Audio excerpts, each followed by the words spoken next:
Primer bloque de la segunda parte, que se llama Informática Forense, las investigaciones nuestras de cada día. Está dividida en dos partes. La primera parte la van a estar dictando Agustín Sorno, que es ingeniero de sistemas de la Universidad Abierta Itero-Americana, Certified Information System Security Professional, especialista en plataformas Microsoft, profesor de seguridad informática en la Universidad Maimónides, especialista en seguridad informática en PricewaterhouseCoopers.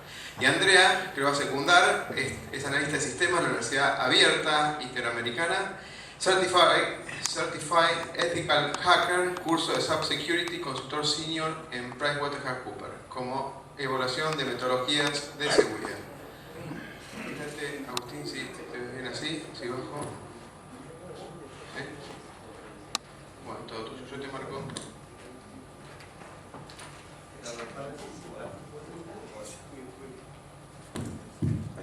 ¿Qué tal? Buenas tardes. Bueno, gracias Oscar por el espacio que nos has dado. Bueno, la idea de la charla del día de hoy es cubrir, explicar un poco informática forense, ¿sí? Dar un par de conceptos. ¿Qué estamos hablando cuando hablamos de informática forense? Vamos a entrar un poco en el proceso en sí de lo que hace un analista forense en el caso de un incidente de seguridad. ¿Bien? Bueno, como primer paso vamos a definir dos conceptos que capaz son un poco difusos y la idea es que queden bien claros después de la charla. El primero es el de Computer Forensics, ¿sí? Y el segundo el de Electronic Discovery, ¿sí? Y Discovery, como se lo suele escuchar. Computer Forensics puntualmente habla de lo que es el análisis y el examen científico de los datos que miden, que se almacenan en medios digitales, ¿sí? Para que después esos datos sean analizados de alguna manera, ¿sí? Y puedan ser usados como evidencia ante una corte. ¿Bien? Eso sería la descripción básica de lo que es el Computer Forensic. Estos datos pueden estar almacenados en una gran cantidad de medios, ¿sí? Puede ser desde el disco rígido de una máquina, una estación de trabajo en una notebook, puede ser un radio de disco en un servidor, puede ser también un pendrive, hasta la memoria flash en una cámara de fotos o de un smartphone, ¿sí? Cualquiera de los medios digitales que ustedes hoy en día conocen pueden ser parte del análisis forense que se realiza en caso de una investigación, ¿sí? Cualquiera fuese las necesidades para el caso. En el caso del segundo concepto, que básicamente es el e-discovery, ¿sí? En este caso hablamos de un proceso, ¿sí? Estaríamos hablando del proceso completo de toda la investigación, ¿sí? Que inicia con un proceso de justamente la recopilación de los datos, el procesamiento posterior, la revisión y la producción de la documentación que se tiene como entregable final luego de un análisis de este tipo, ¿sí? Recordemos que cuando nosotros encaramos un análisis forense, cualquiera sea el medio, comenzamos haciendo justamente todo esto de recopilación, procesamiento de análisis, y el entregable final de nuestro trabajo va a ser siempre los documentos que cumplen con los criterios que ha pautado el analista, ¿sí? O bien la gente que está comandando la ejecución de este análisis, de este caso. ¿Bien? Bien, obviamente porque estoy comentando esto del proceso de discovery, lo que sería Computer Forensic está inverso dentro del mismo, ¿sí? Computer Forensic, como decíamos recién, es el análisis en sí de los datos, ¿sí? Es recuperar los medios y hacer el análisis.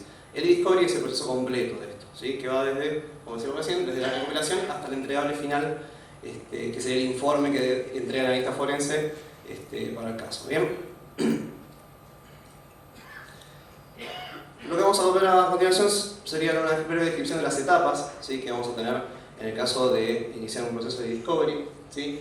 Dentro de estas etapas hay algunas son más técnicas, otras que no tanto. Yo voy a comentar, voy a pasar por arriba un par de estas y después a continuación Andrea va a entrar a explicar un poco más en los detalles técnicos del proceso de lo que es más que nada la recopilación de la información, la verificación y el preprocesamiento. ¿Bien? La primera etapa dentro de este proceso de discovery es la evaluación de la infraestructura de IT, ¿sí? ¿A qué se refiere esto? Damos en cuenta que yo tengo que hacer este trabajo con una empresa, me contratan para hacer un análisis forense de, no sé, por un X caso o un X problema que haya tenido, un incidente que haya tenido la compañía. Lo primero que voy a hacer dentro del proceso de discovery es juntarnos a tener reuniones con el staff de IT, conocer la arquitectura que tiene esta empresa desde el punto de vista de la tecnología, entender el funcionamiento, pedir los procesos y procedimientos que hoy en día se manejan en esa área de TI, desde, no sé, en qué medios físicos, o sea, en qué medios electrónicos guardan información, qué procedimientos de backup tienen, ¿sí? Toda la información que atañe a lo que es la investigación que voy a estar haciendo, identificar los primeros pasos que serían, decir, bueno, qué medios son los que vamos a tener que investigar, si la información reside en una radio de discos, si reside en notebooks, si reside en pendrives, en smartphones, en BlackBerry. Todo ese análisis primer paso que se hace en la etapa formal del proceso de discovery. ¿Bien? Como segunda etapa lo que tenemos es la planificación, ¿sí? Donde una vez que yo ya tengo definidos, por decirlo de manera, los objetivos que voy a tomar yo para el análisis, voy a planificar el tiempo, o sea, en una línea temporal, qué cosas voy a tomar, qué capturas voy a hacer primero, o mejor dicho, sobre qué información voy a capturar primero los datos y sobre cuál segundo. ¿Por qué es esto? Cuando yo voy a hacer la recolección de las imágenes, que se llama puntualmente el análisis forense, lo primero que voy a enfocar es en la información más volátil, ¿sí? Como todos sabemos, la información digital es 100% volátil y estos son los grandes problemas que tiene, los problemas que se presentan los analistas forenses en cualquiera de los casos, es manejar el concepto de volatilidad de la información. Entonces, lo que yo voy a tener que identificar primero y planear es decir, bueno, por ejemplo, si yo dentro de este análisis que hay que hacer en esta compañía, tengo que ver un web server que está encendido todo el día y no se puede apagar, ¿sí? O sea, a mí me define que ese servidor tuvo un incidente hace 24 horas y no se puede apagar de ninguna manera y yo de alguna forma me las tengo que, por decirlo de alguna manera, rebuscar para tomar la información de ahí para un posterior análisis. En ese caso, un tema puntual o principal que voy a tener que identificar es si es necesario o no tomar una imagen de la memoria RAM que tiene ese equipo en ese momento, ¿sí? O sea, si a mí me llaman después de 24 horas, es probable que todavía ahí pueda haber información sensible e importante para la investigación. Entonces, en el momento de planificación, yo voy a definir que ese tipo de información es la primera que voy a ir a buscar y a recopilar, ¿sí? Bien, después de eso, bueno, se planificará la toma de imágenes de los demás dispositivos que no tienen ese alto nivel de volatilidad como tiene una memoria RAM en un equipo informático, ¿bien? Como siguiente etapa, ¿sí? Comenzaríamos a hacer lo que es la recolección, lo que comúnmente se llama como obtención de las imágenes, ¿sí? Es yo tomar cada uno de los dispositivos que se definieron previamente para este análisis y tomar la imagen de ese dispositivo, o sea, hacer una copia segura, por decirlo de alguna manera, de esos datos, ¿sí? Y almacenarlos en un, bueno, justamente, lo que se hace en el analista es almacenarlos en un segundo disco rígido o el medio que fuese para después de ahí montarlo en un motor de análisis y comenzar a hacer lo que sería la investigación sobre esos datos en sí. Pero lo primero, o sea, este primer paso dentro de los aspectos técnicos es ir a tomar las imágenes y el analista forense se tiene que llevar de esa etapa dentro del plan todas las imágenes de todos los discos rígidos que hagan falta para hacer análisis forense. Sean discos rígidos, sean pendrives, sean memorias de cámaras fotográficas, fuese lo que fuese, ¿sí?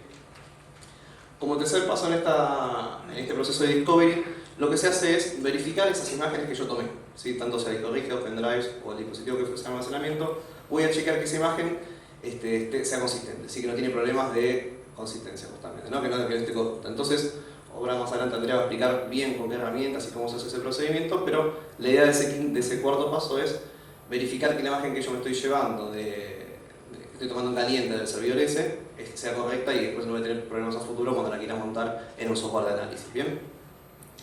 Como quinto paso de estas etapas es el preprocesamiento, ¿sí? Que lo solemos llamar a lo que es tomar la información de esas imágenes que fueron tomadas en este caso en el cliente, ¿sí? Subirlas al software de análisis y hacer una primera clasificación de qué información voy a tener en cuenta para el análisis y cuál no, ¿sí? Hacer una primera separación de datos que me sirven y datos que no. Como sexta etapa está en sí lo que es el proceso de análisis en sí mismo, ¿sí? Es yo identificar las palabras claves que voy a tener que buscar en las imágenes estas que recolecté de los discos rígidos y los demás medios, ¿sí? Y correr las herramientas necesarias para que vaya buscando dentro de toda la información que yo recolecté los documentos, sea el formato que fuese, que fueran archivo de texto, planilla de cálculo, presentación, lo que sea, capturar esa información y separarla, ¿sí? Y en el séptimo paso lo que hacemos es esa información verificar que realmente sea necesaria para la investigación. Porque como cualquier proceso, este sexto paso es casi, podríamos decir que es completamente automático, entonces puede haber que tengamos varios falsos positivos o mucha documentación que en realidad no cumpla con las condiciones o con los requerimientos que plantea el analista, entonces ese último paso es manual, ¿sí? Y ahí es donde el analista tiene que poner su ojo y tener bien en claro qué es lo que está buscando para saber separar y discernir cuáles son los documentos que realmente va a utilizar para el informe final y cuál no, ¿sí? Eso rápidamente serían los 7 pasos que tenemos en el proceso de discovery, ¿sí? Ahora le voy a dar paso a Andrea para que les comente un poco ya con cómo iniciamos técnicamente el tercero de los pasos, que es la recolección de imágenes y demás.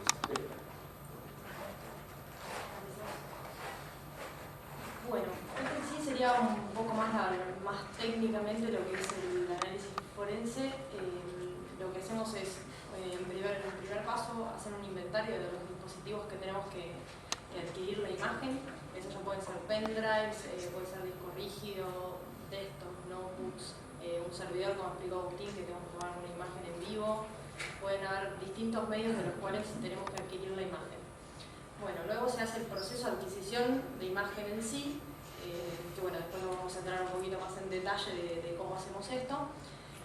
Luego de tomar la imagen, lo que se hace es hacer un backup de la imagen que tomamos por si llegar a haber algún tipo de inconveniente con el disco que tenemos la imagen, ¿no? O sea, siempre tenemos la imagen y un backup de la imagen que hicimos. Además, bueno, fotografiamos, ya sean las notebooks, las desktop, el disco rígido, cualquiera sea el dispositivo que estamos adquiriendo la imagen, vamos a tomar unas fotografías para que también podamos llegar a apuntarlas al caso, ¿no?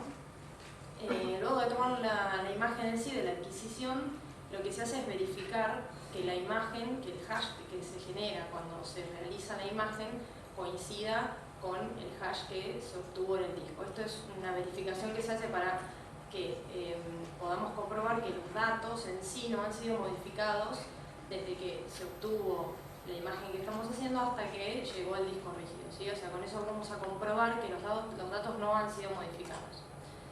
Bueno, luego lo que se hace es, con la imagen que ya tenemos, se comienza todo el proceso en sí de lo que es el análisis, ¿sí?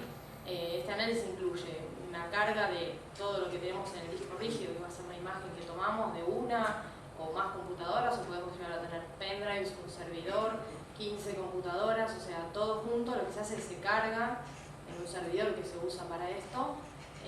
Luego se van a separar todo lo que son archivos de usuario, que pueden ser todos los archivos de Office que usan, Word, PowerPoint, Excel, cualquier tipo de documento. Separamos estos archivos por un lado y por otro lado separamos también lo que son archivos de mails. ¿Por qué? Porque también voy a explicar un poco más el proceso, pero estos archivos también vamos a querer seguramente buscar dentro de lo que son mails y archivos, por ejemplo, zip también. Y bueno, luego de esto, de separar estos archivos, hacemos lo que es el análisis de la evidencia en sí, que ya sería la búsqueda de palabras claves o de información que queremos estar buscando en esta imagen, ¿no? Y luego se procede a hacer el reporting o lo que es el informe final. Mail local, ¿no? Es por web mail también. No, todo lo que estaría en la computadora local que estamos tomando. O sea, que si es por ejemplo un servidor de mails, ahí obviamente vamos a tener sí mails de una gran cantidad de mails que se estén utilizando. Siempre locales. Bueno, para realizar este proceso lo que usamos son dos formularios distintos. Nosotros en Price lo que hacemos es, cuando nos entregan cualquier tipo de máquina o de dispositivo del cual queremos tomar la imagen, tenemos un formulario que es de adquisición, o sea, en el cual vamos a poner todos los datos técnicos, y la cadena de custodia que tenemos que hacer firmar. En la cadena de custodia tiene que constatar, digamos, todas las manos por las cuales pasó el dispositivo que vamos a tomar la imagen, ¿no? O sea, porque, por ejemplo, nos entregan una notebook de la cual tenemos que tomar la imagen y tenemos que constatar ahí quién nos está entregando la máquina, que en ese momento está en nuestras manos y nosotros nos estamos haciendo responsables de la adquisición y de lo que sucede en el momento, y luego también hacer firmar el mismo formulario haciendo constatar que devolvimos esa máquina a tal hora, a tal fecha, y que ya no está más en nuestra custodia, ¿sí? Este es el formulario de cadena de custodia, en el cual vamos a poner en la parte de arriba todo lo que es el detalle de la máquina en sí, el número de serie, si es una laptop, si es una desktop, si es un dispositivo USB, si es un servidor. O sea, lo que hacemos constatar acá es que en el lapso de tiempo que va a constar ahí, en el formulario, ese dispositivo está en nuestras manos, digamos, o sea, somos responsables del mismo. Sí, acá está un poco más ampliado, digamos, esta es la primera parte, donde vamos a poner todos los detalles del dispositivo, y abajo la cadena de custodia en sí, donde vamos a poner la fecha, se recibió del cliente, la firma de la persona que nos entregó el dispositivo, y luego en el otro renglón vamos a estar poniendo que ya devolvimos la computadora o el dispositivo que sea. Este es uno de los formularios que utilizamos, y el otro ya es el registro, digamos, de adquisición en sí, que lo que hacemos acá es documentar toda la parte técnica que estamos viendo, ¿sí? Ya sea, se los muestro así que mientras se los explico, toda la imagen técnica de la computadora que estamos tomando la imagen, cuál es el disco rígido que estamos tomando la imagen, el disco rígido en el cual vamos a volcar la imagen que tomamos. También hacemos constatar el hash que yo les mencionaba antes en la segunda hoja, que es el hash de adquisición, ¿sí? También el sector del disco rígido en el cual tiene que parar. Bueno, un montón de datos técnicos que tenemos que detallar. Estos son los dos formularios que hoy en día estamos utilizando. Bueno, después viene el proceso de adquisición en sí. Como ven, o sea, hay las etapas que mencionaba Agustín antes, ¿sí? Que vamos a estar explicándolas un poco más en detalle cada una de ellas.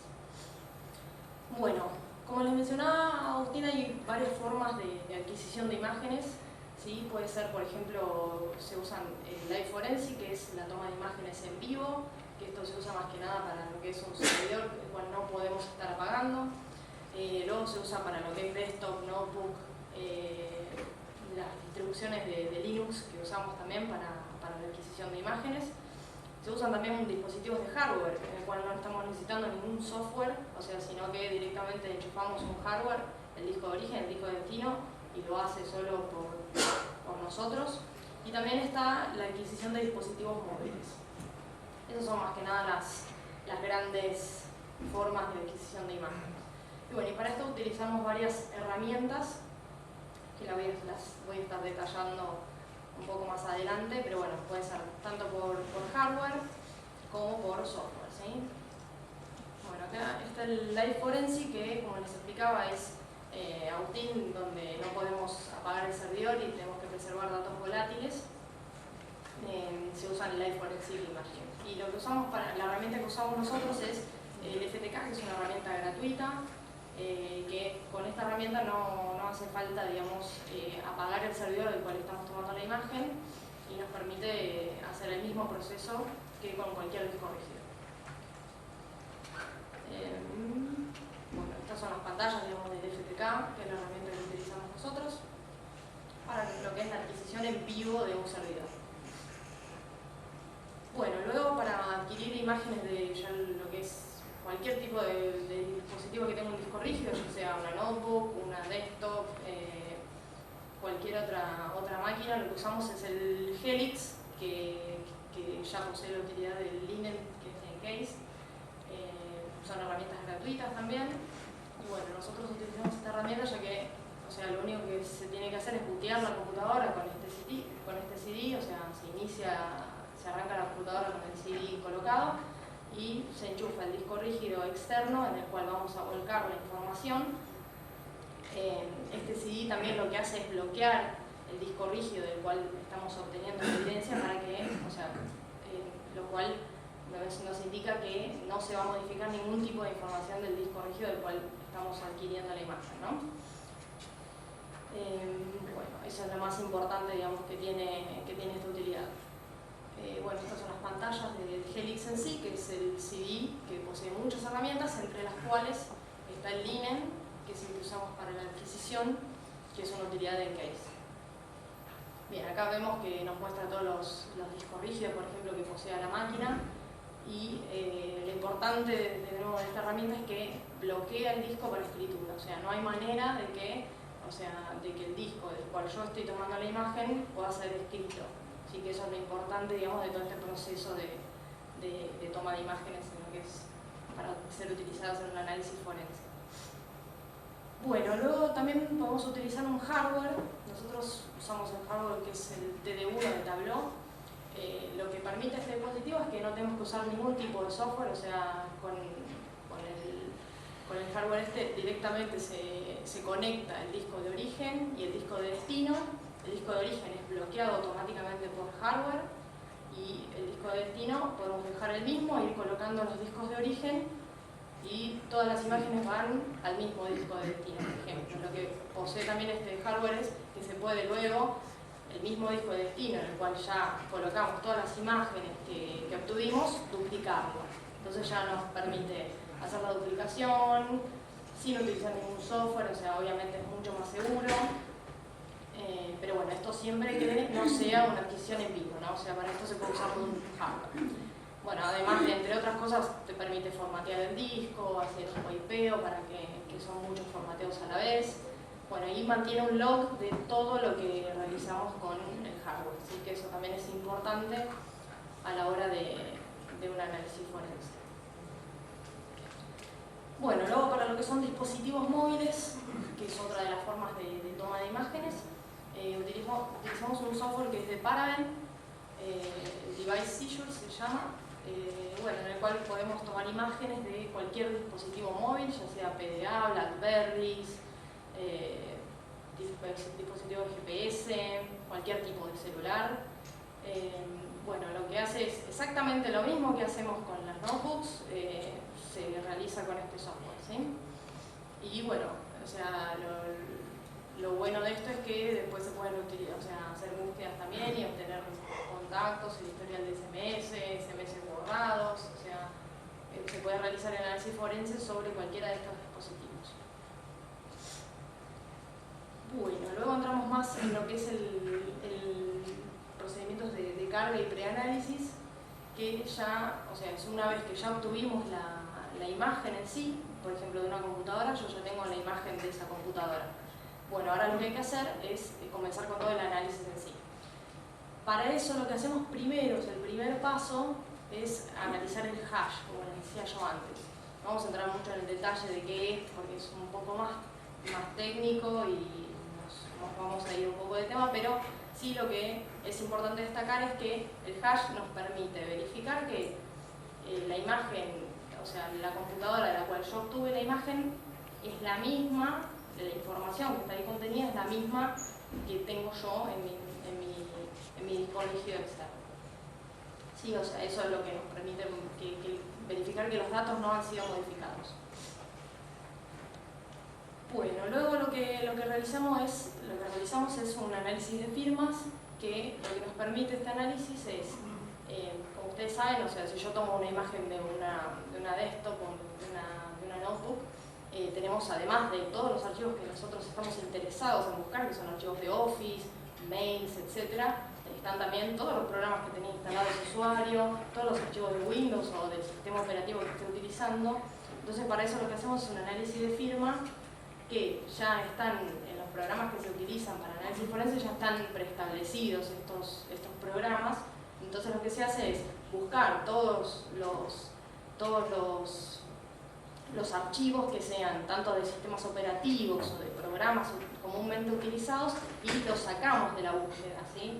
Porque esto va a agilizar mucho la búsqueda en sí, porque si estamos buscando, no es lo mismo buscar solamente sobre archivos de mails o archivos zip o archivos de Office, que buscar sobre todos los demás archivos que tienen un sistema operativo o cualquier tipo de programa que yo tenga ahí. O sea, se disminuye bastante la cantidad de información en la cual yo voy a estar buscando.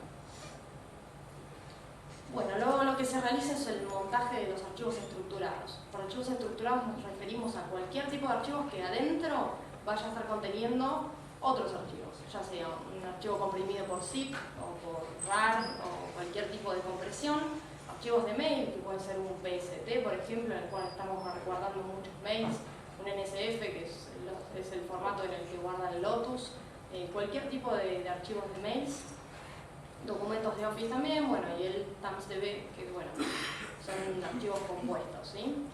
Lo que se hace es, ¿para qué se hace esto? Para que podamos realizar las búsquedas dentro de estos archivos, ¿sí? Si nosotros no montamos estos archivos, o sea, es como que es un archivo más, no entiende que había adentro y se lo saltea y sigue buscando, ¿sí? Entonces, para eso tenemos que montar este archivo, decirle que este es un archivo de mail y que en la búsqueda pueda buscar adentro de ellos.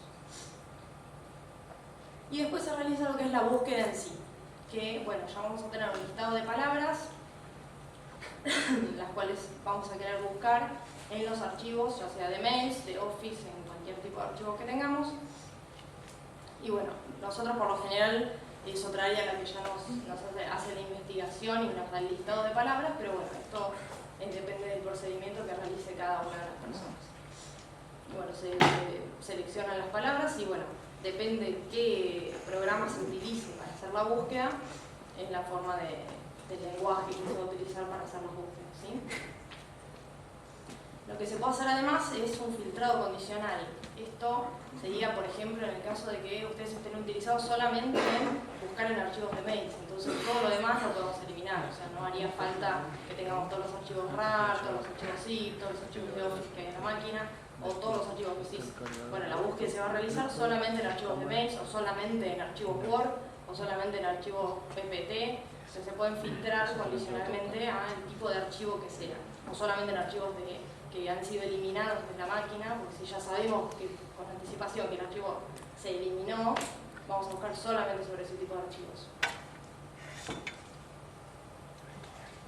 Bueno, le paso la palabra a Agustín nuevamente. Bien, bueno, lo que nos estaría quedando por ver sería la parte final del análisis en sí, ¿sí? Que vamos a recorrerlo un poquito rápido porque ya estamos cortos en el tiempo. Pero bueno, lo que se hace en este paso siguiente es, a través de una herramienta de extracción de datos, y como así contaba bien Andrea, yo voy a identificar justamente los datos, la información que sea de usuario, ¿sí? Llamémosle a documentos de ofimática, PDF, no sé, texto, planilla de cálculo, lo que fuese, imágenes, ¿sí? Voy a separar eso de lo que son archivos de correo. Porque, como bien decía Andrea, los archivos de correo hay que analizarlos con otras condiciones. Y dado que yo voy a tener un solo archivo, por ejemplo un PST o un NSF en el caso de Lotus Notes, en el cual yo voy a tener que abrir ese archivo, extraer los correos, indexarlos, ¿sí? Y a su vez los adjuntos que tenga dentro de ese archivo, pasarlos y sacarlos de la imagen, o mejor dicho, sacarlos del archivo en sí de base de datos, llevar ese archivo junto a, como si fuese un archivo más que hayamos encontrado dentro del disco rígido, ¿sí? Para que ese archivo sea indexado y sea procesado por el motor de búsqueda, ¿sí? ¿Por qué esto? Para poder yo tomar un PDF. Es muy común en un análisis de esto encontrar un un PST dentro de la máquina de usuario con, no sé, 1 GB de información, con una cantidad impresionante de mails y de adjuntos. Entonces, de esta manera yo estaría haciendo más certera mi búsqueda y obteniendo mayor información sobre el análisis forense que estamos haciendo. ¿Bien? Todos estos resultados que vamos a obtener van a ser buscados a una base de datos, pues el Oracle SQL DB2, la que utiliza la herramienta que estamos manejando nosotros en ese momento, ¿sí? Y a su vez esos datos van a ser indexados, ¿sí? Para poder permitir una búsqueda mucho más rápida y performante en el momento de hacer el análisis en sí. ¿Bien? Bien, lo que es el proceso de extracción que recién veníamos hablando, les dejo este gráfico como para que quede bien detallado, donde tenemos los datos de usuario y los correos, está el motor de base de datos y el disco en sí, donde tenemos la imagen donde vamos a hacer el análisis en sí. Bien, en ese SQL van a ir los correos electrónicos como texto, todos los archivos que hayamos encontrado van a ir en formato texto, serán indexados para que después el motor de búsqueda pueda encontrar lo que nosotros estamos definiendo como palabras claves, ¿sí? Y así continuar con el análisis. Bien, una vez que tengamos toda esa información cargada e indexada en la base de datos, lo que se hace es una verificación de consistencia, ¿sí? Otra vez vamos a chequear que los datos que tenemos guardados ahí estén íntegros y no tengamos problemas y estén corruptos ni nada. ¿Está bien? El proceso siguiente es detectar el caso de registros duplicados. ¿Qué pasa si yo abrí la base de datos de mails, como decíamos recién, y encontré, no sé, un mismo Word duplicado en varios correos? Porque, por ejemplo, la persona recibió ese correo, se lo reenvió a otro y a otro y a otro, y a su vez tiene una copia igual o 2 copias iguales en el disco rígido, ¿sí? En ese caso yo voy a tener por lo menos 4 o 5 copias del mismo archivo. No es necesario que yo indexe las 4 veces el mismo archivo, lo cual me complicaría mucho o me atrasaría el proceso de análisis, ¿no? Por lo tanto, lo que hace el software es detectar, ¿sí? En el caso de que haya archivos duplicados, los marca como duplicados y solamente carga una única versión de estos archivos, ¿sí? Una vez que está haciendo este análisis, puede detectar que son archivos exactamente iguales, ¿sí? O bien archivos que son cercanamente iguales a lo que se llama en español, que hace referencia, por ejemplo, si yo encuentro un archivo Word que con el mismo título, todo exactamente igual, con 2 bytes más nada más y con una fecha de modificación de, no sé, 2 días más, lo más probable es que el archivo sea casi igual y haya, no sé, tenido solamente una revisión. Entonces ahí el analista puede optar de decir, bueno, o indexo y tomo los 2 archivos para análisis, o solamente tomo la última versión, ¿sí? Para incrementar la performance del análisis, porque el proceso que viene después de esto lleva mucho tiempo, entonces cuanto más filtremos y mejor acomodemos la información, mejor y más performante va a ser el resultado, ¿sí? Bien. Como punto final es el análisis, que esto generalmente lo hace el motor de búsqueda en forma automática, dependiendo de las palabras o frases que yo haya definido como claves, va a encontrar toda la información, me va a armar un repositorio con los documentos que encontró, y acá entra el último paso que yo les había comentado antes, que era el análisis que ya está ahí entra a jugar un poco la mano del analista forense, identificar los archivos que realmente cumplan con los requerimientos que hayan pasado por las palabras claves y las condiciones que hayan pasado para hacer hecho el análisis. ¿Bien? Con eso se obtiene el resultado final, que va a ser parte del entregable final del análisis forense que se realizó por esta tarea. Bien, para ir cerrando ya con nuestra parte del módulo, me quedan un par de conclusiones, ¿sí? Para que se lleven esto y lo tengan en cuenta en el caso que un día tengan que contratar este servicio o lo tengan que hacer internamente en alguna organización. En principio, elegir un personal idóneo para hacer la tarea, ¿sí? Si bien los pasos no parecen complicados y hay muchas herramientas publicadas, la gran mayoría son free, es importante tener conocimiento de las tareas porque cualquier falla que hagamos en el proceso en sí, puede pasar que si yo estoy tomando esta evidencia para presentarla en una corte o ante un juzgado, me quede invalidada porque yo en el proceso no fui lo suficientemente prolijo al tomar la adquisición de los datos y hacer las búsquedas. ¿Bien? Primer paso eso, después, en el caso de que sea internamente en la organización, definir con anterioridad el proceso, ¿sí? No que ante el día que venga el incidente yo, tengo un incidente, ahora voy a hacer un análisis forense y jamás hice ninguno, ¿sí? O sea, por lo menos si yo tengo un área que quiere hacer este tipo de tareas, tener la documentación hecha, probado los procesos, ¿sí? Medido a nivel tiempo, para tener un proceso más consistente en el momento que yo realmente tenga que actuar ante un incidente. ¿Bien? Y por último, no importa el caso, ¿sí? si esta evidencia va a ser presentada o no ante una corte, siempre, muy pero muy importante, seguir los pasos formales de adquisición de datos. Y esto que decíamos de tomar la imagen sin que se escriba el medio original, si el disco rígido, pendrive o que fuese. ¿Bien? Porque cualquier error que cometamos en este caso puede ser, la evidencia puede ser directamente no tomada en cuenta en caso de una corte. Bien, bueno, esos serían los temas que queríamos cubrir. Oscar, si... ¿Hay espacio para una pregunta? Porque hicimos un cambio en último momento. ¿Una pregunta? ¿Pregunta? ¿No? Agustín, Andrea, les agradezco mucho. Yo sé que con tan poco tiempo no les alcanza para explicar un montón de cosas, pero seguramente vamos a dar otra charla durante el año. Muchas gracias por este aplauso